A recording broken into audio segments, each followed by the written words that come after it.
Innal hamdalillah nahmaduhu wa nasta'inuhu wa nastaghfiruhu wa na'udzu billahi min syururi anfusina wa min sayyiati a'malina may yahdihillahu fala mudhillalah wa may yudlilhu fala hadiyalah.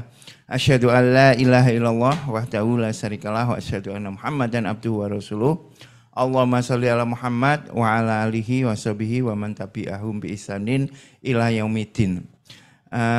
Mari kita awali ngaji seni yang ketiga dalam rangka pameran seni rupa jejaring seniman Muslim Khot dari akal turun ke hati dengan pembacaan Al-Fatihah bersama-sama. A'udzubillahi minasyaitonir rajim. Bismillahirrahmanirrahim. Alhamdulillahirabbil alamin arrahmanirrahim maliki yaumiddin iyyaka na'budu wa iyyaka nasta'in ihdinas siratal mustaqim. Amin. Alhamdulillah. Ini ada dua kemungkinan, biar saya lihat apakah teman-teman yang geser ataukah AC portable-nya yang digeser ya. Lebih banyak mana? Mau geser sana apa sini? Terserah mau mana? Atau AC-nya yang mau geser ya. Biar saya bisa menatap teman-teman yang ada di onsite-nya di rumahnya Pak Aruman ya. Alhamdulillah. Nih teman-teman yang nge-zoom di rumahnya Pak Aruman juga sudah berkumpul ahli IT kita Mas Oto, juga ada Bung Agus Bakul, bendara Khot dan juga seniman besar. Itu juga teman-temannya.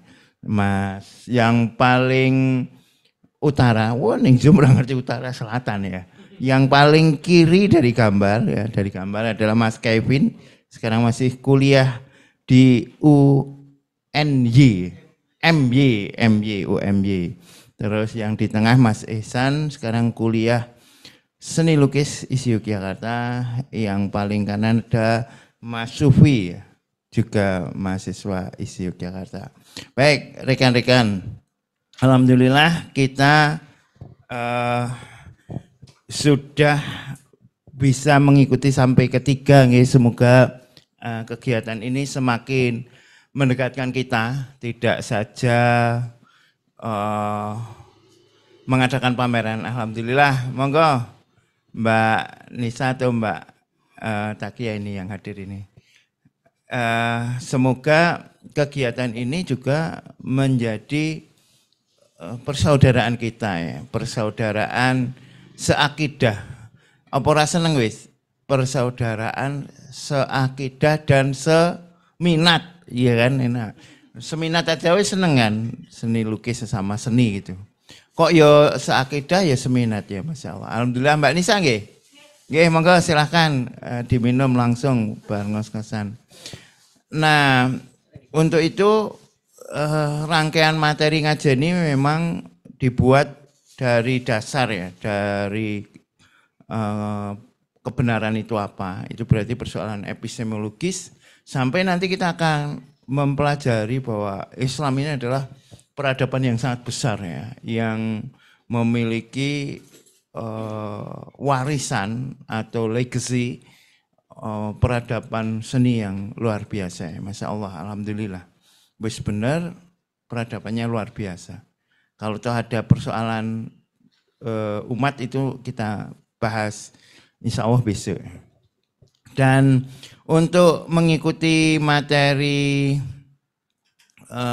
ngajeni kali ini sudah teman-teman sudah di-share ya tentang materi apa bedanya, apa kaitannya antara seni dan agama ya kan, seni dan agama. Setelah itu tentang qadar dan qadar ya.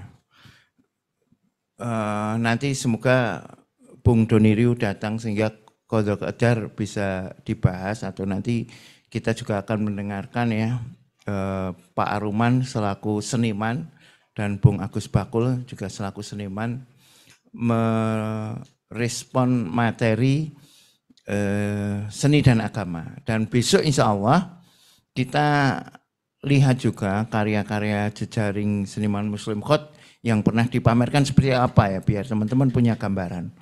Terus nanti yang penting saya akan mengirimkan link pendaftaran karya yang sekaligus akan memberikan keterangan ya, bagaimana mengisinya. Baik, secara mungkin sebelum teman-teman mendiskusikan materi hubungan seni dan agama maupun persoalan qadha-qadar, mungkin saya review dulu ya. Di dalam materi itu kita mengkomparasi perbedaan hubungan antara seni dan agama di dalam 3 peradaban atau 3 mabda atau 3 ideologi, yaitu mabda atau peradaban Islam, terus peradaban kapitalisme atau liberalisme sama ya, juga peradaban sosialisme dan komunisme. Itu memiliki kekhasan di dalam menghubungkan seni dan agama.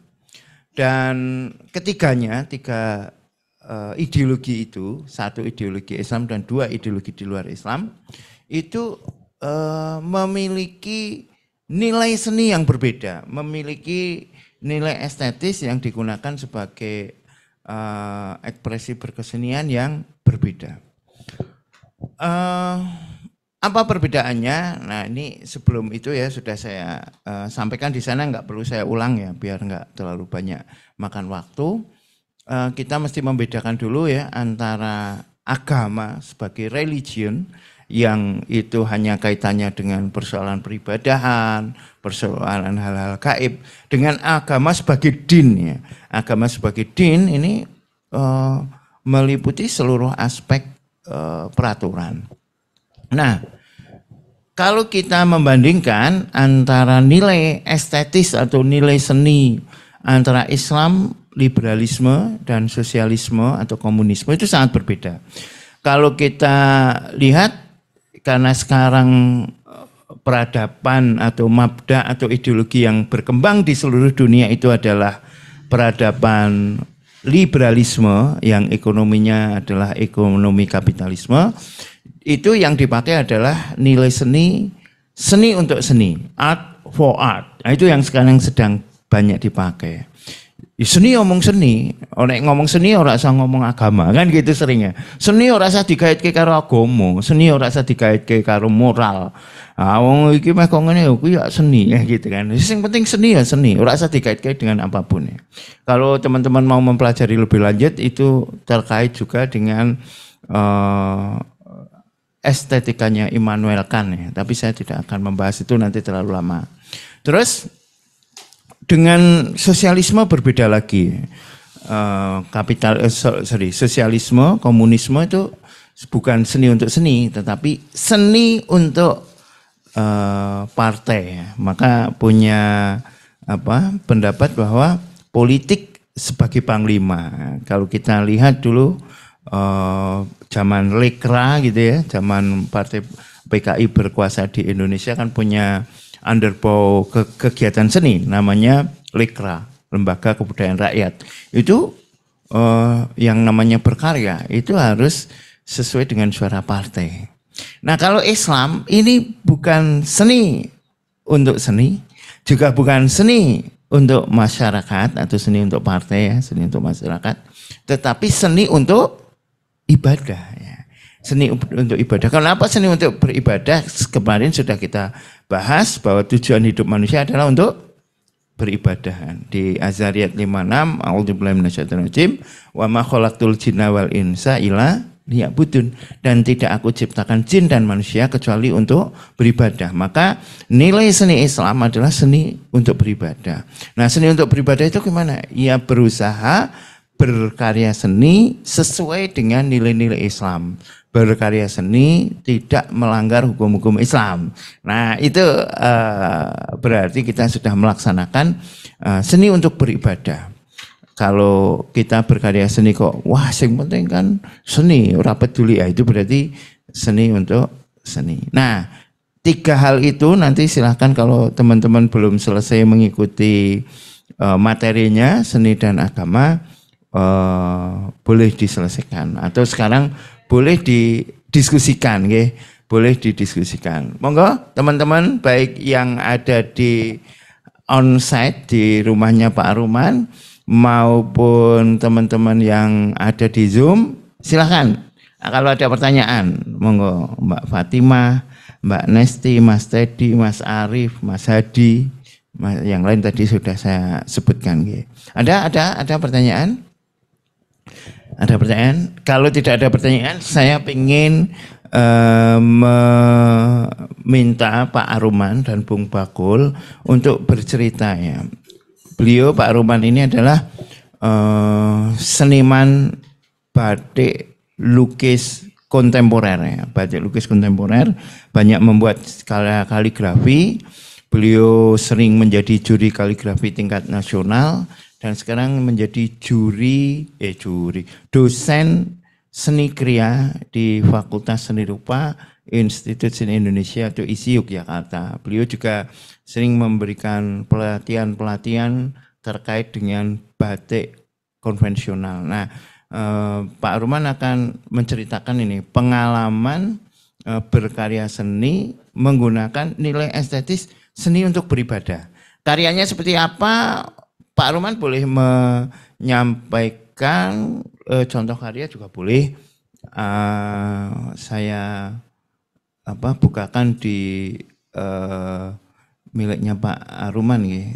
Atau kalau mau menyampaikan dulu nanti melihat karya Pak Aruman di Instagramnya juga boleh.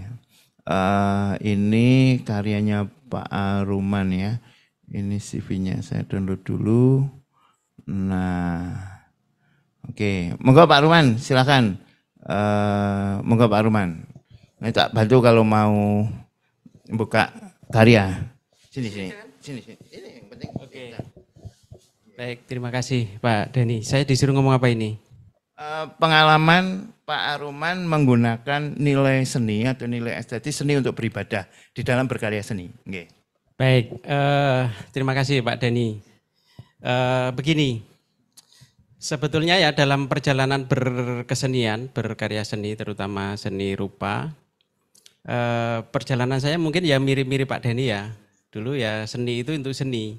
Artinya kita itu tertantang untuk mengeksplor dan merespon ide-ide di luar sana ya, termasuk ya ide yang bersumber dari manusia.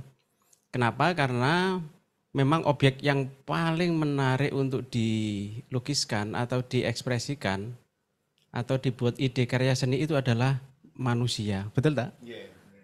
Makanya ketika ada dalil, ya ada hadis yang membahas soal taswir, yaitu penggambaran makhluk hidup. Di situ dijelaskan sekali misalnya menggambarkan makhluk hidup itu nanti kelak akan dimintai pertanggungjawaban atau disuruh memberikan nyawa.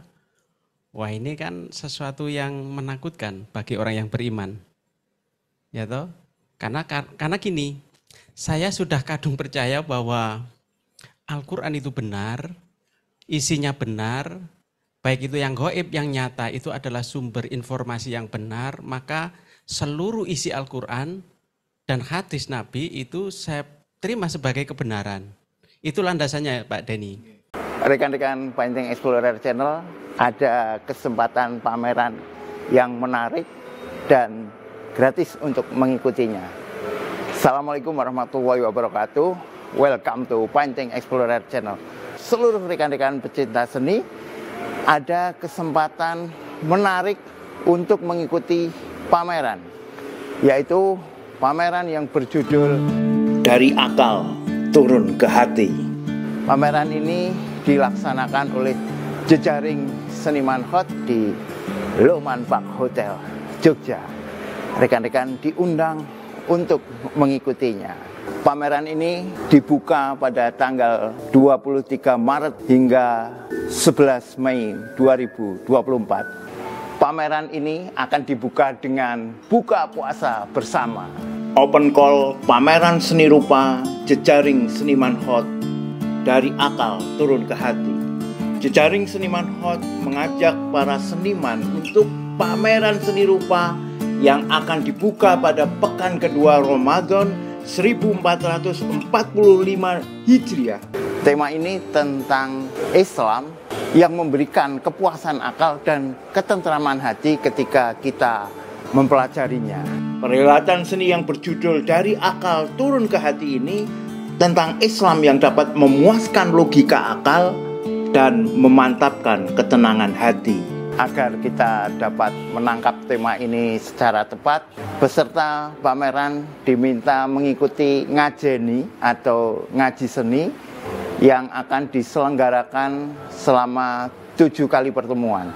Ketentuan seniman peserta adalah sebagai berikut. 1. Peserta pameran tidak dipungut biaya. 2. Calon peserta mengajukan satu karya untuk diseleksi. Jika tidak lolos, diberi kesempatan untuk mengirim ulang. 3. Calon peserta mengisi Google Form lewat QR Code yang ada di poster atau lewat link yang ada di deskripsi. 4. Untuk menyelaraskan tema, calon peserta mengikuti agenda ngajeni atau ngaji seni yang berlangsung selama 7 kali pertemuan secara hibrid, online dan onsite di Jogja setiap hari Kamis sore pukul 16 atau pukul 4 dari tanggal 25 Januari hingga 7 Maret 2024. 5. Link pengumuman karya diumumkan saat ngajeni. 6. Packing dan transportasi karya ditanggung peserta. 7. Seniman bebas menentukan harga karya. 8. Bagi hasil penjualan karya adalah 65% untuk seniman, 20% untuk Loman Park Hotel, dan 15% untuk jejaring seniman hot. Rekan-rekan dapat mengisi formulir pameran, linknya saya sertakan di deskripsi. Kuratornya adalah Bung Doni Riu. Kontak person pameran ini adalah seniman yang sudah populer, yaitu Bung Agus Pakul Purnomo. Rekan-rekan bersama saya, Denny J, selaku Ketua HOT, karya rekan-rekan, kami tunggu.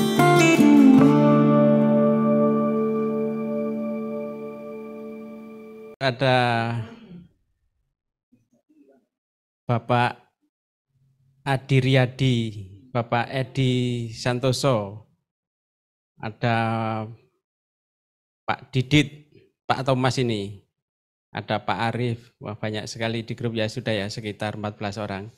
Baik, semuanya saja saya sapa dari sini, dari rumah saya. Baik, saya lanjutkan. Ketika saya berkarya seni dan saya sudah mulai memahami bahwa Al-Quran dan As-Sunnah itu adalah sumber kebenaran dan isinya adalah terkait dengan perintah dan larangan, termasuk juga berita-berita tentang sesuatu yang lampau, maka kemudian ada satu pertanyaan kan ya. Nah, kalau dalam berkesenian ini apakah boleh dilepaskan dari hukum itu? Ya kan? Apakah nanti Allah itu akan memberikan hak eksklusif gitu ya bagi seniman itu bebas gitu ya? Nah, ternyata berkesenian itu kan bagian dari amal. Ya, dan amal kita itu nanti pasti dihisab. Nah, gitu, dihisab, dimintai pertanggungjawaban. Nah, oleh karena itu mau nggak mau ya berkarya seni ya pada intinya ya bagian dari ibadah. Dan ibadah itu selalu terkait dengan rukun-rukun ibadah itu, syarat-syaratnya sah ibadah itu. Nah, oleh karena itu ketika membaca tentang hukum taswir, maka disinilah kemudian saya harus legowo, harus ikhlas untuk tidak menyentuh garis batas itu, Pak Denny. Dan saya yakin sesungguhnya Allah membatasi itu, sesungguhnya nanti kita itu bakalan bebas.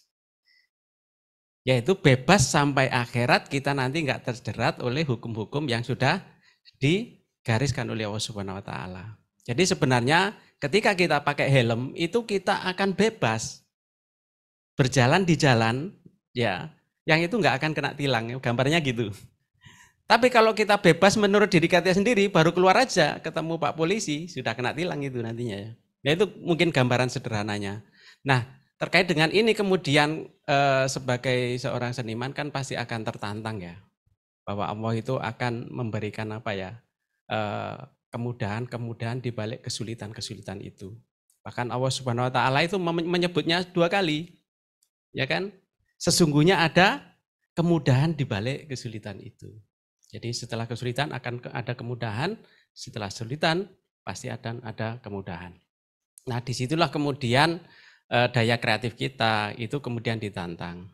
Nah, karena ini kembali lagi ke ranah akademis kemudian ya. Dulu saya di ISI itu pengennya masuk lukis. Tapi begitu tes tahun 97 ya Pak Denny ya, 97 itu saya nggak masuk di jurusan lukis, Pak Denny masuk. Tapi saya masuk pilihan kedua yaitu di Kriya Kayu. Nah di Kriya itu ya bagian dari seni rupa. Dulu gambarannya begini, nanti kalau sudah masuk di seni Kriya nanti saya bisa pindah ke seni lukis. Tapi begitu saya di dunia kayu senang saya lanjut di sana. Sampai lulus kemudian sampai sekarang mengajar. Nah kebetulan sekarang saya mengajarnya dilibatkan di jurusan batik ya, di prodi batik. Nah sebenarnya secara basic saya nggak punya. Saya tadinya Pak Ruman ya? Boleh. Oke. Oh gitu ya. Oke. Baik. Teman-teman sekalian, sebenarnya secara background akademik saya itu di Kriya Kayu dan saya nggak punya basic batik. Tapi waktu itu dibentuk jurusan batik dan saya dipaksa untuk bisa ngajar di sana. Ya terkait dunia batik membatik. Makanya untuk belajar paling cepat bagi saya adalah ya terjun langsung mendalami ilmunya sehingga saya bisa mengajar segera gitu. Waktu itu gitu.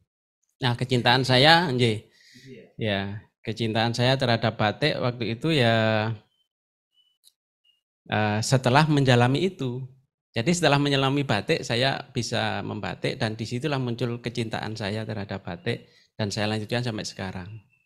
Bahkan di sini di dalam berkarya seni saya tidak hanya sekedar berkarya seni untuk menyalurkan ekspresi saya, menyalurkan ide dan gagasan seni saya di media batik. Tapi sebenarnya saya di balik layar malah menjalankan industri batiknya. Jadi saya menjalankan industri batiknya dan bagi saya menjalankan batik itu bisa di semua teknik. Baik itu teknik batik manual, cap dan tulis ataupun dengan pengembangan batik kekinian gitu ya, dengan cabut warna, dengan printing malam dingin atau printing di dunia industri, itu semuanya saya jalani sekarang. Nah mungkin ini salah satu karya-karya saya. Ini kolaborasi juga dengan Pak Denny waktu itu, hasil penelitian. Ya seperti itulah pokoknya ya. Ya, itu kaligrafi. Nah, kebetulan kaligrafi ini memang saya tekuni sejak SD. Jadi sejak SD sekolah dasar itu saya sudah senang dengan kaligrafi. Saya lanjutkan karena saya background sekolah dasarnya di sekolahan agama ya. Di MTS, di MAN, terus habis itu baru ke ISI. Nah, dengan background itu saya ada dikenalkan dengan seni kaligrafi sejak dini. Nah, hingga sekarang saya geluti seni-seni itu. Begitu. Nah kalau ini tak contohkan, ini batik custom ya, ini benar-benar batik untuk industri ya, batik seragam untuk sebuah kampus. Kebetulan ini saya ciptakan untuk batik untuk kampus Sekolah Tinggi Ekonomi Islam. Nah, Sekolah Tinggi Ekonomi Islam Hamfara di Yogyakarta. Nah, jadi itu penciptaan motifnya gitu ya. Saya gali dari ikon-ikon yang kuat yang terkait dengan Sekolah Tinggi Ekonomi Islam. Nah, jadilah dengan karya yang seperti itu. Kalau ini gaya klasiknya ya, gaya klasik saya ambil dari gaya Wahyu Tumurun. Ya, gaya Wahyu Tumurun. Hasilnya seperti itu. Nah, ini contoh aja ya, teman-teman. Jadi sekarang ini saya banyak menyalurkan ide-ide seni saya, salah satunya memang di batik-batik custom. Meskipun untuk karya seni saya juga tetap tetap berkarya ya, terus berkarya dengan batik tulis dan batik lukis. Ya karena dosen kan selalu saya dekatkan dengan realitasnya ya. Karena kalau modelnya pakai model yang langsing itu kan itu anak mahasiswa ya. Dosen kan gitu biasanya didekatkan dengan dengan kondisi aslinya. Gitu sih Pak Denny. Ya, kalau yang kayak gini biasanya memang diproduksi skala massal ya. Paling tidak minimal 100 meteran, minimal 100 meter dari. Nah, itu mungkin ya teman-teman sekalian sedikit perjalanan karya seni saya. Dan saya ini memang juga belum begitu fokus menjalani kesenimanan saya. Karena harus berbagi dengan industri tadi itu loh Pak Denny. Ya. Nah, itu hukumnya itu kan gimana itu Pak Denny? Karya seni juga kan, nggak apa-apa kalau itu kan, nggak apa-apa. Hukumnya untung ya cari Agus Bakul. Apa mungkin teman-teman monggo kalau mau bertanya kepada Pak Aruman ya terkait dengan pengalamannya berkarya seni dengan menggunakan nilai estetis Islam dan karya-karyanya. Silakan kalau mau bertanya ya, ini tetap ada hubungannya dengan materi ngajeni yang ketiga. Nanti terakhir insya Allah saya sampaikan share link dan pengisian karya. Boleh teman-teman yang ada di ruang rumahnya Pak Aruman boleh bertanya. Silakan ada pertanyaan. Kalau nggak ada ya kita simpan dulu. Sekarang pengalaman kedua ya, yaitu Bung Agus Bakul ya, berkarya seni Bung Agus Bakul. Saya tak share nih ya, Instagram mungkin ya. Ya, lebih gampang ya, saya tak golek ke Instagram. Ya. Ntar Instagram, mungkin iso ya. Pakai ini aja. Yang sudah. Nah ini aja. Sambil gini, monggo Bung Bakul. Bagaimana kan tadi disampaikan di awal ya bahwa ada 3 nilai seni, nilai estetis paling tidak kalau kita hubungkan dengan 3 peradaban, 3 mabda, 3 ideologi, yaitu ada ideologi kapitalisme, nama lainnya adalah liberalisme. Ada juga ideologi sosialisme, nama lainnya komunisme. Juga ada ideologi Islam. Nah, di ideologi Islam atau di peradaban Islam itu yang digunakan adalah nilai estetis seni untuk ibadah. Nah, Bung Bakul selaku penggiat jejaring seniman Muslim Khot menggunakan nilai estetis seni untuk ibadah. Pengalamannya. Ini kan Bung Bakul ini pengalaman berkeseniannya kan sudah lama ya. Sejak SD wis ngelukis, daftar diisi tahun 97. 3 kali 97.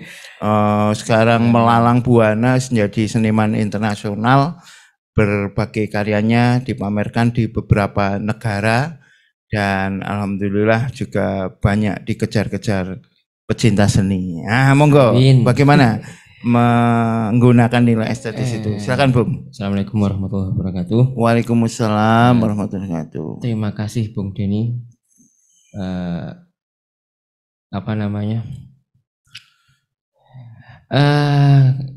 Versi pendeknya ya, kalau nanti panjang lebar cerita dari awal. Berkesenian saya memang dari awal sekali dulu dengan Pak Denny itu pernah membuat sanggar ya dulu waktu zaman SMA. Kira-kira tahun 90-an. Kemudian lulus SMA,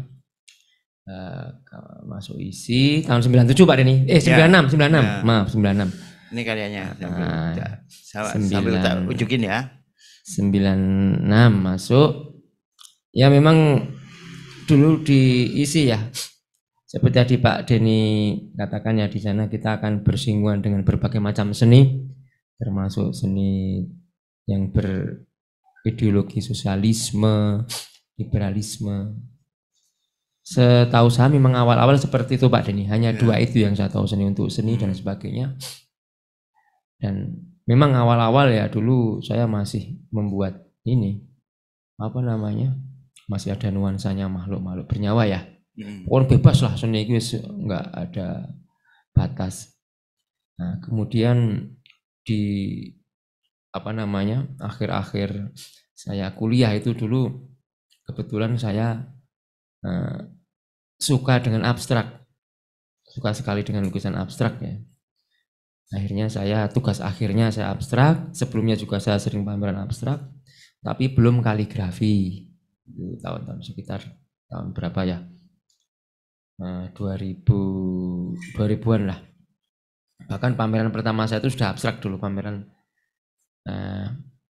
tunggal, judulnya Ruang Tanpa Ruang, itu sudah abstrak. Ya memang sudah aman Pak Denny, sudah aman duluan. Nah, kemudian dimantapkan, bertemu dengan kawan-kawan khot di kajian-kajian seni Islam bersama Pak Denny dan kawan-kawan, akhirnya mantaplah di situ, dan akhirnya juga terjun ke dunia kaligrafi. Kebetulan kaligrafi juga masih ada koneksinya dengan lukisan saya yang abstrak. Jadi alhamdulillah sampai hari ini saya masih menjadi seorang seniman muslim dengan style kaligrafi abstrak kontemporer. Plus alhamdulillah insyaallah masih memegang apa yang dianjurkan oleh agama Islam, yaitu untuk tidak melukis makhluk bernyawa dan sebagainya itu. Begitu Pak Denny. Oke, terima kasih Bung Bakul. Saya tak stop share screen dulu ya. Oke, rekan-rekan, ada Pak Aruman, ada Bung Bakul. Monggo, teman-teman kalau mau bertanya silahkan. Monggo. Jadi bagaimana implementasinya, Pak, paling tidak seperti itu ya. Kita belum lihat karyanya Pak Teguh, belum lihat karyanya Ki Lutfi, belum lihat karyanya Pak Paikun, Mas Niko, masih banyak lagi ya. Insya Allah nanti coba saya sampaikan juga menjadi salah satu materi untuk ngajeni. Itu nggih teman-teman. Dan sambil saya bicara, kalau ada yang mau bertanya silahkan raise hand ya, di pencet yang tangan dada itu, raise hand, tangan dinaikkan ya sebenarnya. Juga kemarin materinya salah satunya adalah qadar dan qadar ya. Qadar pembahasannya panjang, detailnya nanti teman-teman bisa memutar ulang materi yang sudah saya sampaikan. Intinya adalah bahwa di dalam kehidupan ini ternyata ada suatu aktivitas atau suatu wilayah dalam hidup manusia itu yang kita mampu mengendalikannya dan tidak mampu mengendalikannya. Atau kalau dari bahasa wilayahnya ini ya, ada suatu aspeknya ini, wilayahnya ini adalah wilayah yang bisa menguasai manusia atau wilayah yang bisa dikuasai manusia. Kita pakai bahasa yang dari perspektif manusia aja ya. Berarti ada suatu hal yang dapat dikuasai manusia dan ada sesuatu hal yang tidak dapat dikuasai manusia. Misalnya yang tidak dapat dikuasai manusia itu apa? Manusia itu nek ora mangan ya ngelih. Itu wis sapa wae ya seperti itu ya. Kita nggak bisa menguasai bahwa orang mangan setahun orang ngelih ini kira iso ya. Itu suatu hal yang tidak bisa kita kuasai. Atau kita lahir sebagai laki-laki, kita lahir sebagai perempuan, itu nggak bisa kita kuasai gitu. Kita nggak bisa memilihnya. Atau kita lahir rambutnya lurus, rambutnya keriting, nah itu nggak bisa kita kuasai. Nah sementara ada juga aspek-aspek yang mampu kita kuasai. Misalnya sekarang kita ngezoom untuk ngaji seni. Mau ngajeni atau tidak ngajeni itu bisa kita kuasai. Misalnya teman-teman sekarang memutuskan hari ini, wah timbang melu ngaji seni, mending melu futsal atau melu gaple, judi ceki, ya misalnya timbang melu ngaji seni, topi miringan wae, malah ngajari itu kan bisa dikuasai, maksudnya kan wilayah yang bisa dikuasai. Maka aspeknya apa? Sesuatu yang tidak bisa kita kuasai itu kita tidak akan dihisap. Nah kemarin kan tujuan akhir kehidupan ini kan sampai ke muaranya ke yaumul hisab kan, akan ditimbang apakah surga atau neraka. Nah maka kalau kita hal-hal yang tidak bisa kita kuasai itu tidak akan dihisap ya. Kita kok rambutnya keriting, nah itu nggak akan dihisap. Ngopo kue kalau malaikat takon, ngopo kue kok rambutnya keriting ya, nggak bakalan ya. Ngopo kue kok lahir lanang, nggak bakalan. Ngopo kue kok, nah makanya ini ayu rayu kue tidak akan dihisap. Ngopo kue kok ayu, nah, malaikat nggak akan tanya kan. Tapi ayu kue dinggo apa, nah itu yang akan dihisap karena itu yang kita kuasai kan. Ayune dinggo wah jadi pendakwah ben casing mengikuti itu insya Allah apik ya, tapi nek ayu dinggo ben casing melu maksiat, nah kuwi akan dianya itu ya, tentang hal yang tidak kita kuasai, tetapi nek ayu rayu kuwi tidak kita kuasai, tetapi memanfaatkan ayune, nah itu baru kita kuasai. Contoh lagi misalnya ya, nek dewe rezeki. Kita tidak akan ditanya hasil uang yang kita terima ya, karena rezeki itu kan minallah. Rezeki itu adalah wilayah yang tidak dikuasai. Kita dapat 5.000, 50.000, 5 juta, 5 miliar itu tidak akan dihisap. Misalnya Agus Bakul nglukis payu, ngopo kowe kok regane 50 juta, enggak akan dihisap. Tetapi 50 juta itu untuk apa? Nah, itu yang akan dihisap kan. 50 jutanya. Nggih opo 50 jutanya itu? Untuk infak lah, untuk donasi kajian, untuk membantu saudara-saudara kita di Palestina, atau tunggu tuku-tuku sing ora jelas ya, gitu kan. Nah itu yang akan dihisap. Jadi siapa lagi? Chance. Ada pertanyaan apa ini Mas Chan? Boleh di mute dulu Mas Chan ya. Selain itu kita juga mengetahui bahwa berkarya seni itu wilayah yang kita kuasai atau tidak kuasai. Kita kuasai artinya bahwa kita bisa memilih A atau memilih B. Nah kalau kita di situ ada pilihan mana berkarya seni yang boleh dan tidak boleh, nah itu kita mampu memilihnya, maka itu akan dihisap. Ngopo kok kue milih kui, nah itu yang akan dihisap. Yang gitu, makanya tetap nyambung antara tadi nilai estetis dengan hubungan agama dan seni maupun qada dan qadar. Gitu teman-teman, ada pertanyaan? Kalau nggak ada, saya akan coba bahas ya. Kemarin ada yang bertanya, Mas, ini hadir nggak ya? Mas siapa namanya? Kemarin di grup itu ada pertanyaan ini. Mas Bang Yendri KT ada nggak? Bang Yendri ada nggak? Bang Yendri, nggak ada ya Bang Yendri ya? Kemarin kan pertanyaannya apa, hukumnya menggambar dan sebagainya itu ya. Tapi kalau nggak ada orangnya ya nggak usah kita jawab lah ya. Percuma nanti mesti takon rano kok dijawab ya. Nanti kalau Bang Yendri ada ya kita jawab. Atau pas Bang Yendri ikut. Oh Mas Didit ya. Moga Mas Didit, silakan Mas Didit dibuka mic-nya kalau ada pertanyaan. Syukur kalau videonya dibuka. Kalau nggak bisa juga nggak apa-apa. Baik, terima kasih Pak Denny, Pak Agus dan Pak Aruman. Lupa tadi.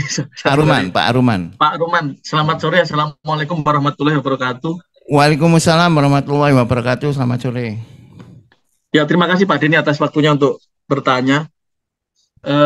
Mohon izin pertanyaan saya ini saya arahkan ke semuanya Pak Denny. Okay. Termasuk Pak Denny juga saya kasih pertanyaan Pak. Wah, sangar. Suwe. Jadi gini Pak Denny, terima kasih ya. Tadi saya mendengarkan penjelasan dari Pak Agus Bakul sama Pak Rahman tadi bahwa itulah karya-karya yang dibuat gitu ya sampai per hari ini gitu. Nah pertanyaannya adalah kalau kita melihat karakter-karakter seniman itu kan punya ciri khas gitu ya. Ambil saja misalnya seniman-seniman surrealis gitu. Seniman surrealis itu kan idenya kan syaratnya harus mimpi gitu. Nah alam mimpi itulah yang kemudian diekspresikan menjadi karya seni dengan aliran surrealisme gitu. Kemudian aliran realisme itu inspirasinya dari orang-orang kecil gitu ya, atau dari wong cilik, karena itu mencerminkan seni yang sesungguhnya gitu ya, seni untuk perjuangan orang-orang kecil, nasib orang-orang yang papa sengsara gitu ya. Nah, pertanyaan saya kepada bapak-bapak seniman ini yang konsisten di dalam Islam ini, inspirasinya itu apakah apakah dari harus membaca Al-Quran dulu gitu, apakah jalan-jalan ke Malioboro kemudian terinspirasi dari apa gitu, kemudian dari mana gitu ya. Pertanyaan saya lebih kepada proses kreatifnya itu, Pak Denny Baik, ya. Mas Didit, terima kasih. Intinya itu Pak Denny, intinya Oke, itu. Terima gitu kasih Pak Denny. Mas Didit. Siap. Ada lagi? Sudah Ya, dulu nggih? mohon dijelaskan Siap. pengalaman Oke. estetiknya Pak Denny. Jadi prosesnya Pak, kalau teori psikologi kan ada pengeraman, ada elaborasi, kemudian Ya. sekian lama dipendam, kemudian ketika waktu yang timing yang tepat baru mengeluarkan ekspresinya dalam bentuk karya seni. Oke. Terima kasih Pak Denny. Nggih, baik. Waalaikumsalam warahmatullahi wabarakatuh. Akan dijawab Pak Ruman dan Bung Bakul ya, tetapi agar terminologinya tepat dulu mungkin saya perlu sampaikan secara teoretik dulu nggih, nun sewu nggih. Wah, malah teori ya Mas. Nah, karena tadi disebut-sebut ini ya, disebut-sebut misalnya aku tak sadar ini ya. Disebut-sebut surrealisme, harus mimpi gitu ya. Saya pakai istilah dulu. Tadi disebut apakah surrealis harus mimpi. Saya pakai istilah yang standar dulu. Surrealisme itu untuk mengacu pada aliran atau gerakan para pengusung ide-ide surreal. Surreal itu di atasnya real. Sur itu di atasnya real. Orang di atasnya real ki dirham bukan ya? Surreal gitu. Dinar dirham surreal. Yang itu memang sering dikaitkan dengan mimpi, tetapi ya ora kudu ngimpi sih ya. Jadi tokohnya misalnya salah satunya Salvador Dali. Terus Salvador Dali ngimpi terus dilukis juga enggak ya. Tetapi itu memang gerakan yang terkait erat dengan sebenarnya lebih tepatnya psikoanalis yang terkait dengan sublimasi mimpi. Sigmund Freud ya, Sigmund Freud kan punya teori mimpi. Jadi tidak secara langsung. Nah, itu alirannya. Tetapi banyak juga seniman-seniman lain yang memakai gaya-gaya dunia mimpi tetapi tidak memperjuangkan nilai-nilai surrealisme, yang itu maka biasa disebut sebagai gaya, bukan aliran, bukan mazhab, gaya, yaitu gaya surrealistiknya, surrealistik. Contohnya di Hot ada, yaitu Pak Teguh Wiyatno. Pak Teguh Wiyatno itu memakai gaya surrealistik ya. Nanti mungkin saya unjukin ya, mungkin ya. Sebentar, saya tunjukkan karyanya Teguh Wiyatno. Ini pernah menjadi ketua Hot yang kedua. Jadi ketua Hot yang pertama dulu saya, ketua Hot yang kedua Pak Aruman, ketua Hot yang ketiga Pak Teguh Wiyatno. Nah, terus yang saya yang keempat. Nah, ini bentuk-bentuk karyanya surrealistik ya, mengambil bahasa ungkap surrealisme, tetapi tidak benar-benar mengacu teori-teori surrealisme, sublimasi mimpinya Sigmund Freud dalam psikoanalisa misalnya gitu, bukan ya, tidak seperti itu. Ini misalnya karyanya terinspirasi saat Pak Teguh ngaji itu dalam perjalanannya seperti kajian kita ini ya, dari apa itu kebenaran, qadha dan sebagainya, perjalanannya Laksana naik kapal. Nah, ini kitab-kitabnya yang dipelajari. Jadi idenya seperti itu ya. Jadi idenya Pak Teguh bukan malah orang lewat ngimpi, kecuali pas ngaji turu ya. Pas ngaji turu terus ngimpi ya baru dilukis ya. Ini karyanya Pak Teguh. Sebentar, saya tutup dulu. Terus kalau surrealis yang tadi disebut surrealis itu orangnya ya, senimannya. Berarti apakah harus selalu dari mimpi? Enggak. Apakah selalu dari Al-Quran? Nah, besok kita akan melihat aspek Al-Quran ya, aspek Islam. Islam itu ada hubungan manusia dengan Al-Khaliq, Allah Subhanahu Wa Taala, hubungan manusia dengan diri sendiri ya. Kalau hubungan manusia dengan Al-Khaliq itu seperti beribadah, sholat, puasa dan sebagainya. Dengan diri sendiri ada makan, minum. Dengan orang lain ada politik, ekonomi, sosial dan sebagainya. Nah itu tidak hanya di Al-Quran kan. Ada Al-Quran, ada hadis. Yang itu bisa dipakai untuk inspirasi. Saya pernah pameran tunggal, judulnya The Sand on Iron ya. Besi yang diturunkan. Itu terinspirasi dari Al-Quran, surat Al-Hadid. Surat tentang besi. Nah begitu. Atau kita membaca sejarah Islam, peradaban Islam. Saya pernah membuat lukisan tentang peradaban Islam. Judulnya Syahadat Satukan Umat ya. Itu backgroundnya ada La ilaha illallah Muhammadur Rasulullah. Terus di situ ada masjid-masjid dari berbagai belahan dunianya. Jadi kita bisa mempelajari juga. Itu jawabannya sekaligus bagaimana pengalaman saya mencari ide ya, di dalam berkarya. Monggo, Bung Agus Bakul.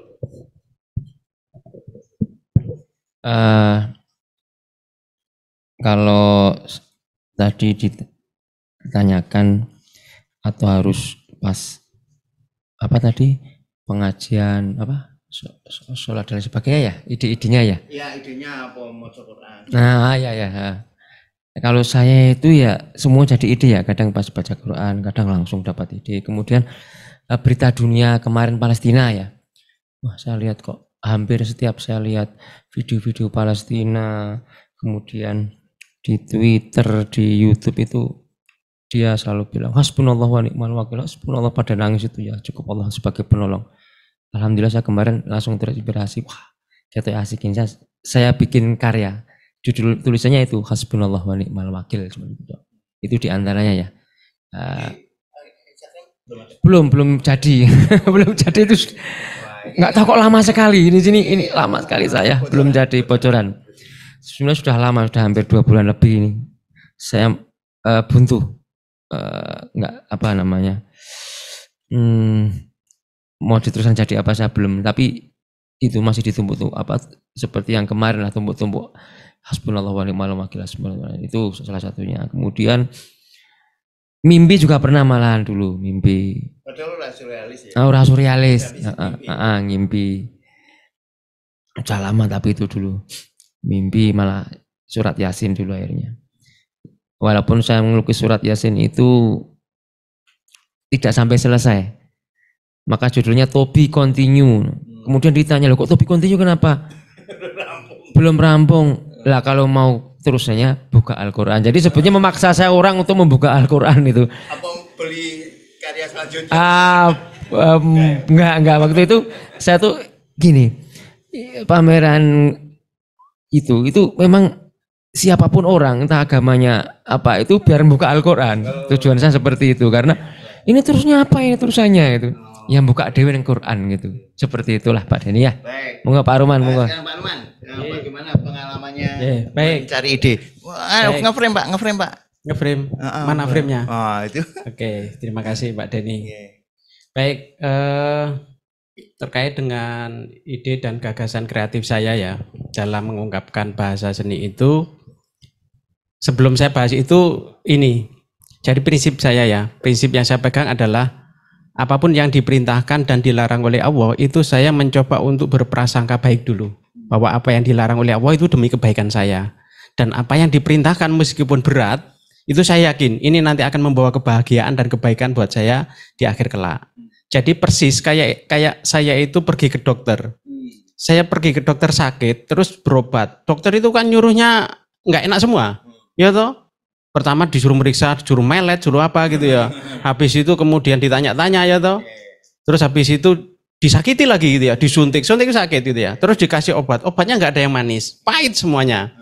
Tapi kenapa itu saya mau melakukan instruksinya? Kenapa? Karena saya ke sana itu membawa prasangka baik.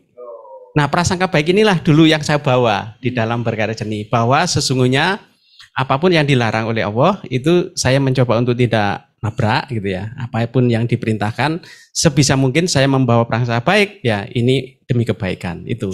Nah, terkait ide dan gagasan, sebenarnya setelah ngaji justru cakrawala pandang kita itu dibuka semakin luas, tembus sampai akhirat gitu loh.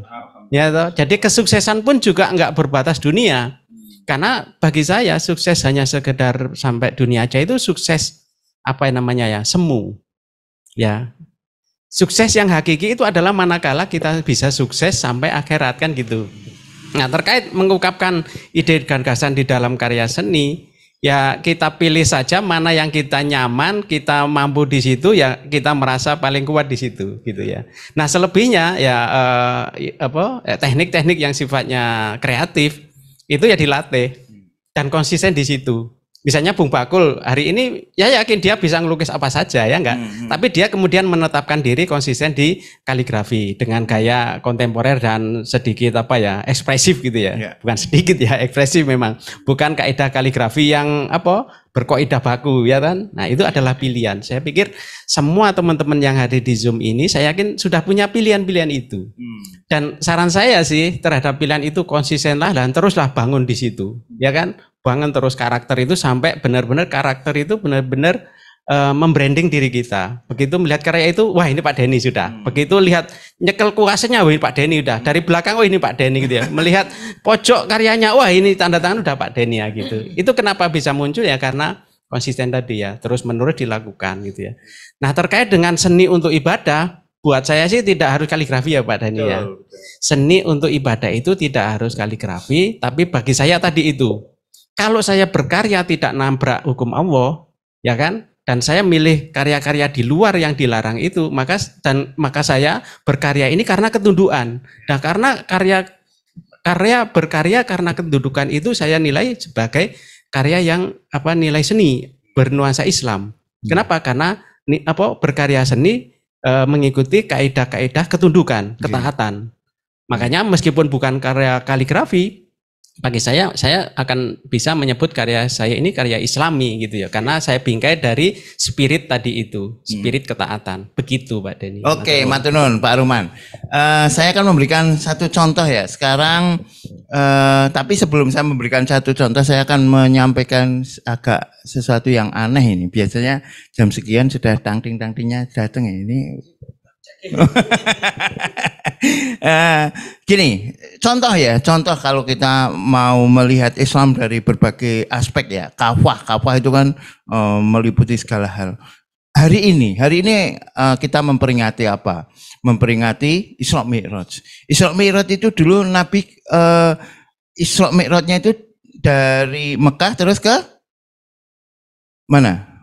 Kemana dulu? Ke Palestina kan di Kuba Asakro yang sekarang itu kan untuk Mi'rajnya kan. Sekarang Palestina itu dikuasai siapa? Israel. Itu bisa jadi ide. Saya ada karya tentang bagaimana Israel menguasai contoh ya. Nanti besok nggak apa-apa lah, besok aja udah jam segini. Itu bisa menjadi ide. Itu terjadi pada bulan apa? Bulan Rajab. Bulan Rajab itu bulan yang istimewa. Termasuk Salahuddin Al-Ayyubi ketika dia kembali menaklukkan Palestina lagi dari tangan salib. Jadi Umar radhiyallahu an bisa mengambil Yerusalem, kemudian tentara salib menguasainya lagi, bisa dikuasai lagi oleh Salahuddin juga Rajab. Wah, ini kan ide menarik. Terus nanti kan kekuasaan Islam dulu kan ada zaman Nabi, Khulafaur Rasyidin, Khilafah Bani Umayyah, Khilafah Bani Abbasiyah, Khilafah Bani Utsmaniyah. Utsmaniyah selesai sampai tahun 1924. Itu juga bulan Rajab. Wah, itu bisa jadi ide. Kira-kira ide banyak. Nah, satu lagi ada Mas Kholidun mau bertanya. Tapi sebelum Mas Kholidun, saya mohon maaf, sebelum sore janji saya tepati dulu nggih teman-teman ya. Yaitu menge-share tentang link. Sebentar ya Mas Kholidun ya, saya akan share dulu link pengiriman karya. Ini untuk semuanya. Nanti linknya saya tulis di deskripsi grup. Tetapi teman-teman nanti bisa melihat seperti ini. Oke. Bentar. biar teman-teman nanti pas ngisinya tahu nggih. Ini nanti link saya taruh di grup WA. Terakhir tanggal 23 Februari, jadi 2 pekan lagi. Tetapi kalau itu enggak tanggal 23 enggak bisa, makanya ngajeni berikutnya kan ini berarti ngajeni kelima. Itu masih bisa mengirimkan lagi, masih ada kesempatan mengirimkan lagi. Tulis judul karya, singkat saja, terus tahun ya, nggak usah pakai tanggal, nggak usah pakai bulan. Material pakai bahasa Indonesia aja, cat minyak di kanvas, cat akrilik di kanvas, pensil di kertas, misalnya begitu. Terus ukuran, tulis vertikal dulu, lalu horizontal, contohnya 60 kali 80 ya. Itu karya paling kecil 60-80, paling gede 200 kali 200 ya. Terus tulis juga deskripsi pendek aja. Maksimal 3 kalimat 1 paragraf, nggak usah panjang lebar nanti malah jadi opini di media massa. Ini karena mau ditulis di caption aja sih. Terus nama Anda sesuai KTP. Terus nama seniman jika ada ya, kalau nggak ada ya berarti pakai nama yang sesuai KTP. Instagram jika ada, nomor WA jika ada. Terus alamat ini nanti untuk pengembalian ya, kalau misal aduh, ya udah nggak apa-apa, ini keklik ya. Alamat untuk pengembalian jika karyanya tidak terjual. Terus CV tulis dalam bentuk paragraf aja. Kalau teman-teman kaitkan dengan kesenian ya, kaitan dengan aktivitas berkesenian, teman-teman pendek aja nggak apa-apa. Kalau panjang ya dipendekkan ya, kan pasti sudah banyak yang punya pengalaman, tapi ada yang belum ya disesuaikan. Terus harga karya dalam rupiah, berarti berapa, nggak usah ditulis RP-nya ya. Terus kalau tidak dijual di strip, jadi nggak harus dijual ya, di strip aja. Nah terus ini ya, ini bagi hasil penjualan karya, ini hasil diskusi dengan Loman Pak Hotel. Pertama harga karya, di sini muncul ya, saudara ya. Harga karya itu dari yang terjual ya, itu akan dipotong dulu 11%. Jadi nanti disesuaikan ya. 11% untuk pajak. Kok harus pajak ya? Hotel pasti ketahuan ya. Jual beli mesti tahu. Nek ora mau hotelnya ketutup.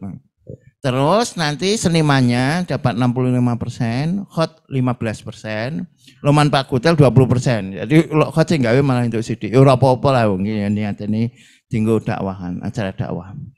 15%. Catatan transaksi jual beli dilakukan oleh pihak Loman Pak Hotel. Jadi yang jual beli bukan hot ya, tetapi Loman ya. Dengan mencentang tanda di bawah berarti menyetujui pembagian hasil. Nah, terus ini juga dari pihak Loman mengatakan begini.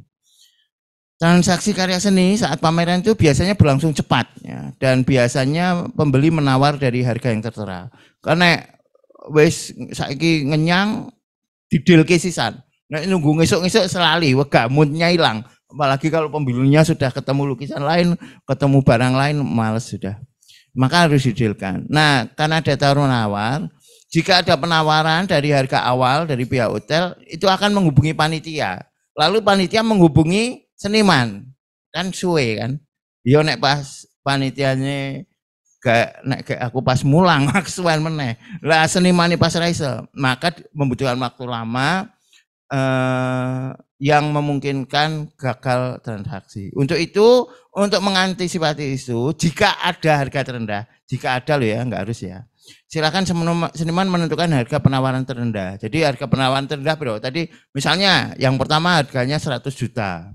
Yang terendahnya 60 juta. Berarti engko nek izin 60 ya langsung diculke. Atau berarti 70 ya diculke. 65 ya masih dilepasin gitu. Tapi kalau sudah di bawah itu enggak boleh. Tapi kalau misalnya itu harganya sudah mati ya udah enggak usah diisi, dicoret aja. Makanya ini kan enggak wajib diisi. Nah terus pernyataan packing dan pengiriman karya dengan mencetak tanda di bawah ini berarti bersedia menanggung biaya kirim ya. kirim karya ke lokasi pameran yaitu Leman Park Hotel. Nanti akan saya sampaikan detail alamat dan kontak personnya maupun pengembalian karya yang tidak terjual. Jadi pengiriman maupun pengembalian itu dari pihak seniman. Nah, caranya begini. Bersedia membuat packing karya yang aman, jadi karyanya di packing kalau perlu bisa dipakai lagi. Terus pengembalian karya dilakukan melalui jasa paket. Nah, yang biasa saya pakai JNT Cargo ya. Tapi kalau ada yang lebih murah nanti kita cari. Tapi setahu saya yang mampu memakai COD pengiriman ya JNT Cargo. Jadi pihak jasa kirim akan menghubungi seniman terkait dengan biaya packing dan ongkir pembelian. Ya biasanya terus di packing ulang dari pihak JNT, terus nanti senimannya dihubungi. Biasanya yang COD adalah ongkirnya, tetapi packingnya itu mesti dibayar duluan, biasanya gitu. Karya juga boleh diantar dan diambil sendiri ya, kalau mau boleh.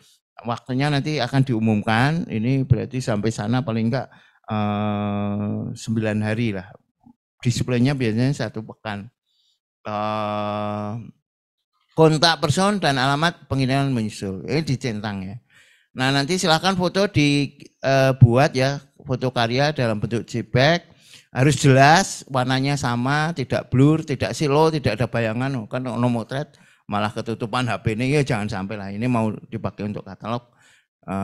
Warna sesuai dengan aslinya, di cropping ya, ono pinggir-pinggirnya, ono klambi lah, rasa ditampakkan. Ada unsur karya, tidak perlu menampilkan figura juga ya. Kecuali catatan khusus ya, enggak usah saya terangkan nanti malah membingungkan. Misalnya figuran ini bagian dari karya kok lukisannya Erizal, bidone lah. Emangnya tidak usah menampilkan figura gitu aja ya. Nama filenya ditulis nama, judul, tahun, material. Contohnya ini tak pakai ya, Mas Kevin ya. Kevin Royal Kaisar _ peradaban emas misalnya _ 2024 _ cat akril di kanvas _ 100 kali 140 misalnya ya. Terus foto dalam posisi santai format 1:1.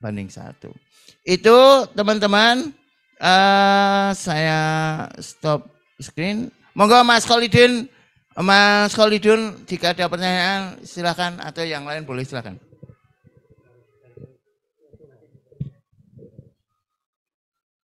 Ini tinggal Mas Khalidun kalau mau tanya silahkan dibuka, itu masih mute, dibuka mic-nya.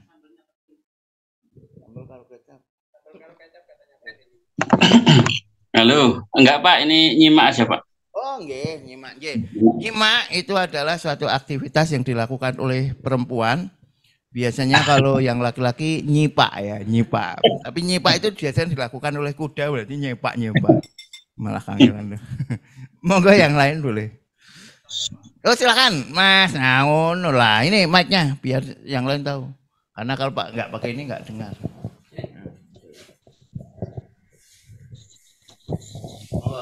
Cek, izin bertanya Pak Denny, bagaimana cara merawat karya yang mengandung ayat-ayat Allah Pak, ya, yaitu ayat-ayat Al-Quran ya, seperti kaligrafi. Apakah dengan menyimpannya itu boleh dibiarkan saja, atau untuk memuliakannya dibakar saja Pak? Terima kasih. Matur nuwun Mas Ihsan ya. Mungkin nanti Pak Aruman atau Bung Bakul ya yang punya karya dengan ayat-ayat Al-Quran lebih banyak ya. Tapi itu mungkin termasuk etik ya. Nah, adab. Nah etik enggak, etik nasu gitu. Adab ya.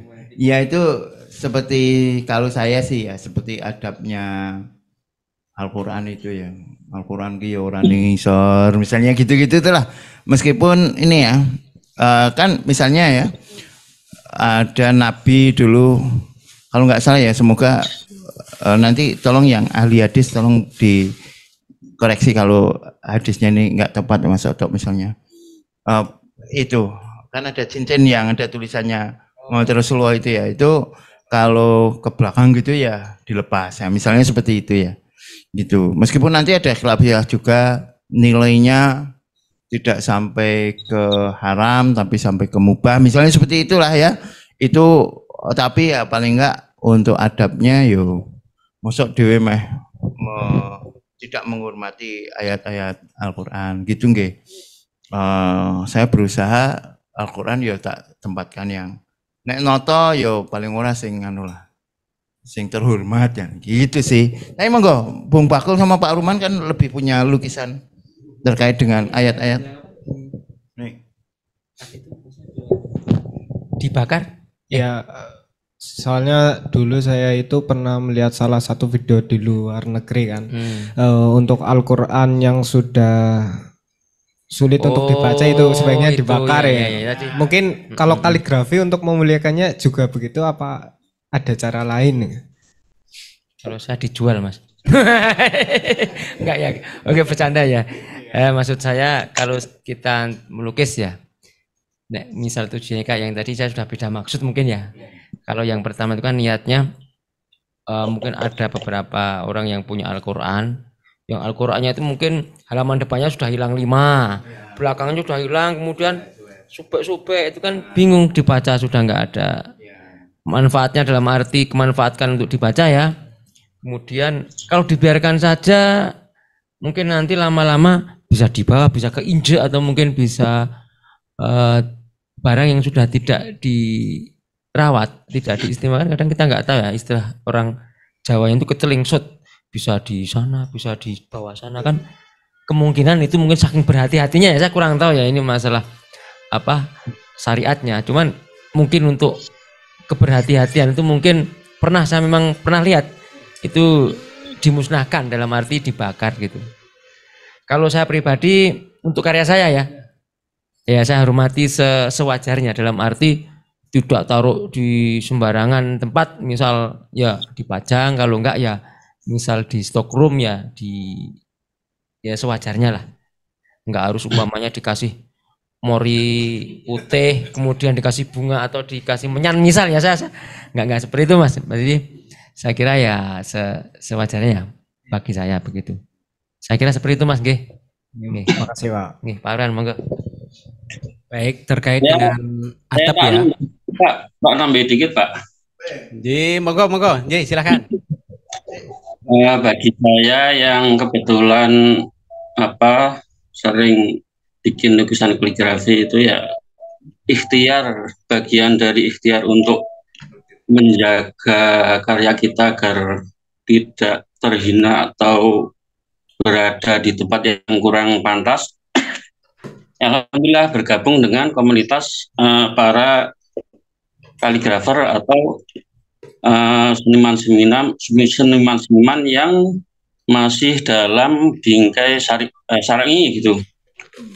Soalnya dulu pernah ikut pameran kaligrafi dengan komunitas pelukis umum itu, masuk kaligrafi saya ditaruh dengan jejer dengan lukisan yang semi telanjang itu, nangis saya. Langsung saya turunkan, saya pindah jauh. Ya gitu aja. Terus masalah maaf ya, teman kemarin kebetulan pas lihat-lihat itu untuk menghindari terhinanya ayat-ayat Quran itu, kalau ada karya yang bisa dihapus itu yang terbaik dihapus. Kalau dibakar itu di kitabnya bunyinya makruh gitu, tapi lebih bagus daripada nanti kalau nggak kita bakar terus berada di tempat yang kurang layak, itu lebih baik dibakar aja. Gitu aja ya. Ya, makasih Pak. Matur nuwun sangat Mas Khalidun. Matur nuwun sangat Pak. Iya, sama-sama Pak. Baik, terkait dengan penjagaan kaligrafi atau tulisan Arab yang itu memuat isi Al-Quran ya. Artinya ini khusus benar-benar tulisan Arab itu menuliskan ayat-ayat Al-Quran. Jadi ini terkait dengan memuliakan dan adab untuk menjaga ya sebagai kitab suci atau ayat suci tadi. Pertama memang menjaganya secara fisik. Menjaga secara fisik itu memuliakannya ya sebagaimana kita memuliakan sesuatu. Misalnya memuliakan barang kesukaan kita. Pasti kita nggak sembarangan. Begitu juga Al-Quran. Kalau kita memang cinta dan ingin memuliakan, ya kita seharusnya sudah tahu adabnya. Ya, secara teknis tadi seperti itu. Misalnya ditaruh di tempat yang lebih atas gitu ya, nggak sembarangan. Kalau sudah rusak, mungkin memang kalau masih misalnya dibungkus atau dikemas sehingga nggak nampak langsung dari luar, itu pun salah satu bentuk antisipasi dalam menjaga ayat suci Al-Quran, ya. Karena nanti misalnya terkait dengan loading, ya terkait dengan pengiriman karya seni atau kaligrafi gitu ya, ya jangan cuma ditutup plastik transparan gitu kan, sehingga nampak ayatnya. Nah, salah satu adabnya ya bungkus dengan bungkus yang sangat tertutup sehingga dari luar nggak kelihatan. Nah itu insya Allah aman gitu ya dalam proses pengiriman jarak jauh misalnya. Meskipun ditaruh bawah, ditaruh di mana, itu bukan dalam rangka menghinakan, tapi memang mungkin terkait dengan teknis saja ya. Misalnya di kargo, lu karya saya kok di bawah, itu mungkin karena lebar dan memang cocoknya di bawah, ya di bawah. Yang penting safety ya, yang penting aman. Iya, makanya ditutup rapat yang penting itu ya. Itu secara fisik ya. Terus penjagaan Al-Quran yang lebih tidak kalah penting sebenarnya yang menjaga isinya. Ketika kita menuliskan kaligrafi, maknanya indah, tapi kita melanggar itu ya sama saja nggak memuliakan gitu ya. Artinya kita hanya sekedar mengambil gaya kaligrafi untuk istilahnya ekspresi kita atau untuk apresiasi dalam bentuk untuk jual beli misalnya gitu ya. Jadi saya pikir kalau memang mengambil ayat Al-Quran sebagai sumber inspirasi dari karya-karya seni kita, ya seyogyanya kita ini paham maknanya dan kemudian makna itu ya kita lakukan ya, kita laksanakan dalam kehidupan sehari-hari kita. Nah itu bentuk memuliakan yang sesungguhnya, karena Al-Quran itu kan isinya ya tadi itu ada perintah, ada larangan gitu ya, bahkan ada sejarah-sejarah masa lalu yang kita nggak tahu gitu. Jadi itu saya mungkin Pak Denny. Jadi sekali lagi terkait dengan penjagaan ya Mas ya, ya seperti itu ya, secara fisik dan pemahaman tentang isi gitu ya. Ya insya Allah dengan pengetahuan seperti itu kita memang nggak jadi sembarangan. Memang ayat Al-Quran ini kan ayat suci ya, jadi memang beda, harus beda perlakuannya ya. Dan sangat sensitif di luar sana ya. Bahkan banyak sekali pandangan-pandangan ekstrim ya. Ada yang menganggap Al-Quran dituliskan dalam bentuk kaligrafi yang indah jadi hiasan dinding, itu makruh gitu ya. Bahkan ada yang nggak suka gitu ya, nggak mau lakukan itu. Padahal itu ayat Al-Quran loh, bukan taswir loh ya. Ya pandangan mereka ya mengatakan bahwa ini Al-Quran, kalamullah gitu ya. Jangan sampai hanya dijadikan hiasan dinding tanpa di istilahnya ya, iya, tanpa dibaca dan diterapkan isinya misalnya gitu ya. Memang ada yang seperti itu, dan terhadap pendapat-pendapat kayak gitu ya kita hormati ya, kita hormati aja gitu ya. Yang penting bagi kita itu tahu betul garis mana boleh dan mana tidaknya, itu aja gitu ya. Selebihnya terkait dengan adab, terkait dengan memuliakan tadi. Ya kita juga bolehlah sharing ya, karena kadang terkait dengan memuliakan itu budaya kita masing-masing daerah juga punya perbedaan-perbedaan cara memuliakan ya. Oleh karena itu kalau perbedaan terkait dengan lokalitas gitu ya, terkait dengan budaya-budaya tradisi ya kita lihat dulu gitu ya, apakah ini segaris dengan isi Al-Quran itu sendiri, atau ini hanya pandangan-pandangan dari istilahnya kepercayaan satu suku atau kepercayaan dari bahasa-bahasa tertentu aja. Itu ya mungkin. Matur nuwun Pak Denny. Baik, terima kasih Pak. Mas Reza, silakan Mas Reza. Mas Reza. Oke. Izin bertanya Pak. Monggo Mas Reza. Tentang memuliakan tentang kaligrafi itu, dalam memuliakan kaligrafi itu yang dimaksudnya kita menuliskan sebuah ayat Al-Quran atau boleh hanya sekedar huruf-huruf hijaiyah itu juga termasuk cara memuliakan Al-Quran? Nah juga akan sekarang saya juga sering-sering lihat tuh seperti kayak huruf-huruf hijaiyah dibikin jadi tarung, apakah itu termasuk kayak adab juga menjaga dalam bentuk huruf Arabnya itu kan, apakah boleh gitu juga Pak atau gimana? Baik Mas Reza, di Ngajeni 1 kayaknya ya, dulu pernah dibahas tentang ini ya, pertanyaan apakah seni Islam itu selalu kaligrafi? Jawabannya tidak, tapi seni yang membawakan nilai-nilai Islam. Nah pertanyaan selanjutnya, apakah, waduh, entek baterai ini Mas, tolong Mas. Mas. Terus pertanyaan selanjutnya adalah apakah kaligrafi Arab selalu seni Islami? Jawabannya juga tidak, karena sekarang juga banyak kaligrafi Arab yang Nasrani kan. Yang kemarin contohnya kaos-kaos yang Abana itu kan, bapakku Fil Jannah ya, Abana Fil Jannah, bapakku yang ada di surga itu kan Kristiani itu kan yang pakai terminologi itu. Jadi tidak semua kaligrafi seni Islami juga. Nek udah seni Islami ya enggak harus muliakan seperti Al-Quran. Bahkan nanti ada huruf-huruf seni-seni ya yang memang mengambil hurufnya aja. Pak Saiful Anwar itu banyak memakai Al-Quran ya. Ayat-ayatnya selalu ada, tagnya selalu Al-Quran. Tetapi ada juga yang awal-awal terutama itu hanya huruf-huruf hijaiyah komposisi atau bahkan abstraksi huruf seakan-akan huruf ya. Tentu itu tidak senilai dengan ayat-ayat Al-Quran. Tentu saja termasuk di dalam menghormatinya. Nah, saya ingat itu tadi Mas Ihsan tanya tentang dibakar itu, saya ingat dulu waktu di kampung saya, di sana ada ngaji gitu ya. Pak Kiainya itu kalau itu katanya nemu-nemu sing rusakan-rusakan itu emang dibakar, dimusnahkan ya. Tapi bukan berarti membakar Al-Quran sebagaimana yang dilakukan oleh orang-orang kan gitu kan, orang-orang Belanda, Swedia itu kan malah menghina Al-Quran itu kan. Itu Al-Quran penuh. Nah ini kan yang dilakukan itu kan sobekan Quran ya. Setahu saya sobekan Al-Quran loh ya, yang dilakukan oleh Pak Kiai. Jadi niatannya ya menyelamatkan. Tapi kalau tadi mungkin Mas Holidun sudah menyampaikan bahwa itu makruh ya, saya belum pernah sih. Kalau saya ada sobekan Al-Quran lama gitu ya tak selipin Al-Quran itu sih, tak selipin, tak solasi nek dulu ya, tak solasi agar tetap di sana.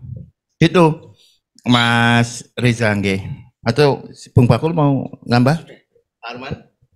Nggih. Oke teman-teman, ada pertanyaan lain? Nggih silakan Mas Kevin, Mbak Nisa juga. Pakai mic ya silakan. Mengenai batasan-batasan dalam berkesenian, Mbak, itu sebaiknya kita kan seniman sering tuh ada ide-ide nakal gitu kan. Nah itu sebaiknya apakah diterapkan dulu baru ditanyakan kepada ahlinya gitu, misal kiai atau ustadz gitu, atau disimpan dulu, habis itu ditanyain baru diterapkan? Karena takutnya nanti misalkan ditanyain dulu pas mau diterapkan lupa gitu. Itu apakah lebih baik ditanyakan dulu atau langsung diterapkan? Sama satu lagi, misal ayat-ayat Al-Quran itu kalau dituliskannya per huruf gitu, jadi yang mestinya disambung tapi nggak disambung, itu apa masih disebut ayat gitu Pak? Baik, itu, Pak. Gitu nggih. Baik. Yang pertama tentang ide. Ketika kita punya ide nakal, kita definisikan dulu ide nakal itu seperti apa. Kalau ide nakal adalah ide yang tidak biasa, ya tergantung apakah dia sesuai dengan syar'i atau tidak, kan? Ada yang dilanggar atau tidak. Apa ide nakal? Itu maksudnya misal menurut kita itu nggak melanggar gitu Pak. Misal ada contohnya kalau melukis ayam hidup itu kan enggak, ada yang sebagian enggak boleh, cuman melukis ayam goreng tapi ayam gorengnya tuh masih ada sayapnya terbang gitu Pak. Nah itu kayak gitu contohnya. Ya, gini Mas, pertama ide nakal itu didefinisikan, bukan contoh ya, bukan contoh, didefinisikan dulu. Nah kalau ide nakal adalah ide yang tidak realistik ya, terus kita asumsikan apakah itu melanggar syariat atau tidak. Misalnya ya, sekarang saya sedang melukis Ka'bah. Ka'bah itu kan pinggirnya kan ada masjid-masjidnya kan. Nah itu Ka'bah, tapi masjid-masjidnya yang di pinggir itu tidak di Ka'bahnya. Jadi sebenarnya yang jadi tempat kiblat itu Ka'bahnya ya, bukan bangunannya itu ya. Insya Allah itu tidak untuk menghina Ka'bahnya. Insya Allah tidak ada yang dilanggar, ya udah saya eksekusi. Tapi kalau kita prediksikan ada yang dilanggar, misalnya ada kemungkinan jelas-jelas ora oleh, misalnya saya, wah aku duwe ide, engko ide nakal wong sikile telu jejak kabeh paslon. Kabeh paslon dijejak kabeh kan ya nakal. Wah kok aneh ya, no penggambaran makhluk bernyawa ya. Berarti ora wae kan gitu. Jadi kan bisa kita prediksi. Kita mungkin yang ditanyakan secara global bisa. Boleh nggak toh kalau ngelukis ini boleh misalnya gitu bisa. Tapi kita semestinya sudah bisa membayangkan kira-kira nanti seperti ini. Saya sendiri karena sudah mengadopsi tidak melukis makhluk bernyawa, ya berarti hal seperti itu tidak. Nah, seperti yang kemarin saya tanyakan kan, iki ayam goreng ki makhluk bernyawa pora kan, itu di yang pertama pernah saya sampaikan. Karena wis mati wis digoreng. Nah, itu masuk ke dalam subhat. Kan, yang jelas yang nggak boleh. Yang boleh berarti tidak menggambar. Nah, yang subhat itu sing akeh kuwi. Ngene, wah, subhat itu kaidahnya kalau kita tidak tahu ditinggalkan. Itu subhat itu tidak kita lakukan sebelum kita tahu hukumnya. Karena ini subhat berarti tak tinggalkan. Gitu sih kaidah-kaidah yang saya gunakan. Gitu Mas. Oke. Terus tadi yang terakhir masalah apa? Masalah apa? Oh, ayat Al-Quran ditulis tapi per huruf gitu. Oh, ayat Al-Quran kalau itu kan termasuk dulu penulisan Al-Quran itu kan juga berkembang ya. Dulu tidak ada tanda bacanya, dulu tidak ada titiknya bahkan ya. Tapi setelah sekarang dikaidahkan kok terus tidak ditulis seperti kaidah yang ada. Nah itu bagaimana? Mungkin Bung Bakul sama Pak Ruman ini yang ahli kaligrafi. Monggo. Baik, terkait dengan font ya. Jadi font itu kan ada font Java, ya Jawa maksudnya. Ada font Latin ya toh, terus ada font apa lagi? Hieroglif ya toh, ada font ya Time New Roman. Nah, sekarang font itu kan dikembangkan banyak sekali. Nah, persoalannya adalah Al-Qur'an Kalamullah tadi secara tekstual itu turunnya dalam bentuk bahasa Arab. Bahasa Arab yang nyata, yang menggunakan huruf hijaiyah itu alif ba ta saja. Sehingga otomatis antara font dan bahasa Arab itu hubungannya apa? Hubungannya baik-baik saja. Artinya apa?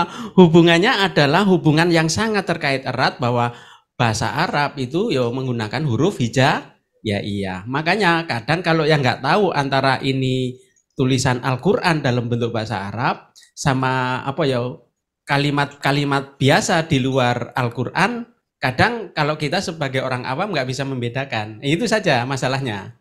Berarti di sini menurut saya ya pertama yang harus dikuatkan adalah etika.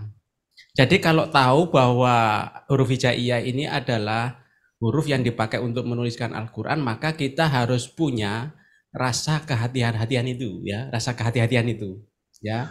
Artinya kita juga harus bisa menakar ini etik apa tidak gitu ya. Ini itu istilahnya apa ya, beradab atau tidak gitu ya. Itu harus punya rasa. Nah, untuk bisa memunculkan rasa itu kadang memang perlu banyak diskusi yang jenak. Banyak berdiskusi dengan banyak pakar ya, banyak kalangan gitu ya. Atau para pelaku yang sudah lama itu pasti punya pengalaman itu. Ya, apalagi karya itu kemudian dihadirkan di media sosial yang itu semua orang bisa lihat. Pasti akan mendatangkan apresiasi ya, respon yang beragam. Nah, seperti yang dikatakan Pak Denny terhadap apresiasi kita harus legowo ya, karena kritik itu bagian dari sesuatu yang membangun. Makanya nanti ketika kita pakai itu, insya Allah kalau di dalam hukumnya ya huruf hijaiyah itu hukumnya ya sama dengan huruf Jawa. Ya kita pakai untuk memvisualkan karya seni kita sebenarnya nggak masalah di situ. Ya. Makanya nanti kita harus membedakan sedikit lah antara kalimat-kalimat di luar Al-Quran sama Al-Quran itu tetap harus ada perilaku yang berbeda. Tapi kalau saya pribadi menganggap kalau itu hanya menggunakan huruf hijaiyah kemudian dilakukan sebagai media ekspresi untuk ungkap karya seni kita, gitu. Bagi saya nggak masalah gitu ya. Ditumpuk-tumpuk gitu ya. Mas Kevin kan bisa-bisa. Ya. Tapi nek kayak sinau metode Umi Oh gitu ya. Ya gitu sih Pak Denny. Terima kasih. Oke, Mbak Nisa monggo ada pertanyaan silakan ini ya kasih mic-nya. Mbak Nisa sekarang Mbak Takia sedang ke Kudus, pulang mudik ke Kudus, jadi nggak ada temannya ya, nggak apa-apa. Silakan. Assalamualaikum warahmatullahi wabarakatuh. Waalaikumsalam warahmatullahi wabarakatuh. Oke. Terkait dengan kan di Al-Quran itu ada ayat yang bilang jangan menjual ayat-ayat Al-Quran dengan harga yang murah dan seperti itu gitu. Kaitannya sama karya seni khususnya kaligrafi yang memakai ayat-ayat Al-Quran itu kayak gimana tuh, itu apakah termasuk menjual ayat-ayat Al-Quran atau bagaimana? Mohon maaf kalau misalnya ini. Saya belum tahu. Oke, terima kasih. Nah, ini Pak Ar juga nih yang Waalaikumsalam warahmatullahi wabarakatuh. Pak Ar kan kaligrafer. Apa Agus Wakul jangan menjual ayat-ayat Al-Quran karena regane sing larang. Baik, berarti di situ jangan menjual ayat Al-Quran dengan harga yang murah gitu ya. Berarti harus menjual dengan harga yang mahal. Nah, Bung Agus Bakul yang jual mahal ya. Mungkin di dalam tafsirnya seperti ini ya. Jadi jangan menjual ayat itu artinya jangan menggunakan kalimat-kalimat itu untuk kepentingan dunia. Sehingga tafsirnya bisa kita sesuaikan dengan kepentingan itu. Saya pikir yang itu ya. Daripada secara tekstual menulis kaligrafi terus dijual itu terkait dengan ayat itu, saya pikir bukan itu maksudnya. Itu mungkin Pak Denny. Mungkin contohnya contoh saya yang mungkin benar-benar. Kul huwallahu ahad, Allah itu esa maka pilihlah paslon 1. Itu ora kena lho, ora kena. Itu dosa menjual ayat-ayat dengan menjual ayat dengan sangat murahan ya, enggak boleh ya, enggak boleh. Gitu. Oke. Gitu kira-kira Mbak G. Mungkin nanti besok kalau ada Cak Rohim lah bisa menjawab lebih jelas nggih, sing kiai lah yo. Bung Bakul? Cukup ya. Wah, ya. PR nggih Mbak Nisa, nanti saya coba tanyakan Cak Rohim tentang tafsir ya, karena tafsir Al-Qur'an itu ya nek ngawur ya ora kena juga ya. Gitu loh. Nggih. Mas Khalidun mungkin terakhir ya. Ini sudah hampir maghrib. Monggo Mas Khalidun kalau ada yang mau disampaikan, menambahkan juga boleh Mas. Ada? Sampun Pak, makasih. Oh, nggih, alhamdulillah. Nggih, silakan Mas Sufi. Mic. Nggih, silakan Mas Sufi. Assalamualaikum warahmatullahi wabarakatuh. Waalaikumsalam warahmatullahi. Izin bertanya Pak. Nggih.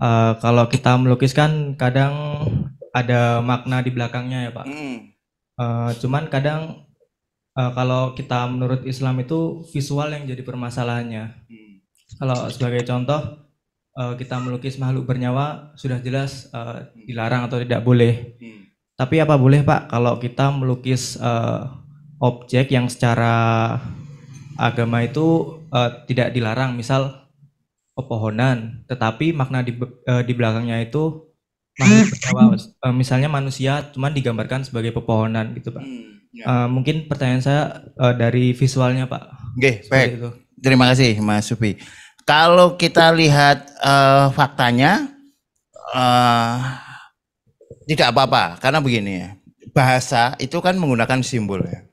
Manusia itu kan disimbolkan menurut bahasa M-A-N. Wah itu kan simbolik. Atau manusia disimbolkan bulat. Berarti penyimbolan seperti itu bahwa ini mengindikasikan ini tidak ada larangan ya. Setahu saya tidak ada larangan. Melukis pohon kan nggak apa-apa ya.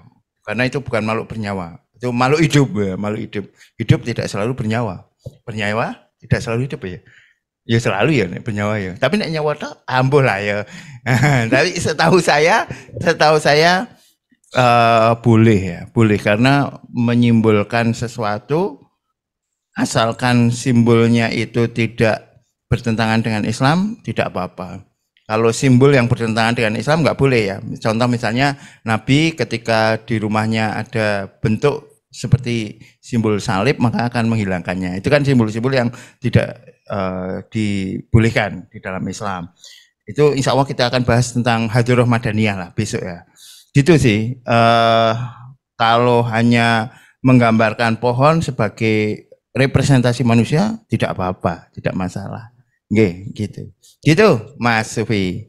Nggih, teman-teman, terima kasih sudah mengikuti bukan kuliah ya, ngaji seni sampai akhir. Ada yang mau ditambahkan, Mas Soto? Mbak Nisa? PR nggih, jenengan besok coba saya tanyakan atau kita pelajari lagi maknanya seperti apa nggih. Mas Sufi, Mas Ehsan, Mas Kevin, Pak Ruman ada sesuatu yang tambahkan? Bung Bakul? Ya, silakan. Ini tadi saya udah adik. Maksudnya pohon yang seperti manusia itu ya? Berbentuk. Bukan. Oh, ya udah. Oke. Enggak masalah saya kira. Tak kirain saya bayangan saya misal seperti ini pohon. Oke, ya udah. Oke, sip. Nggih, matur nuwun sangat. Mari kita akhiri dengan bacaan hamdalah bersama-sama. Alhamdulillahirabbil alamin. Kita akhiri juga dengan doa penutup majelis. Subhanakallahumma rabbana wa bihamdika asyhadu an la ilaha illa anta astaghfiruka wa atubu ilaik. Terima kasih teman-teman. Mohon maaf jika ada kesalahan. Thank you very much. Assalamualaikum warahmatullahi wabarakatuh. Kok kayak Panting Explorer. Waalaikumsalam warahmatullahi wabarakatuh. Ikuti pameran lukisan Painting Explorer ketiga Negeri di Cloud. Gabung kampus seni lukis Painting Explorer, kampus online berbasis YouTube membership.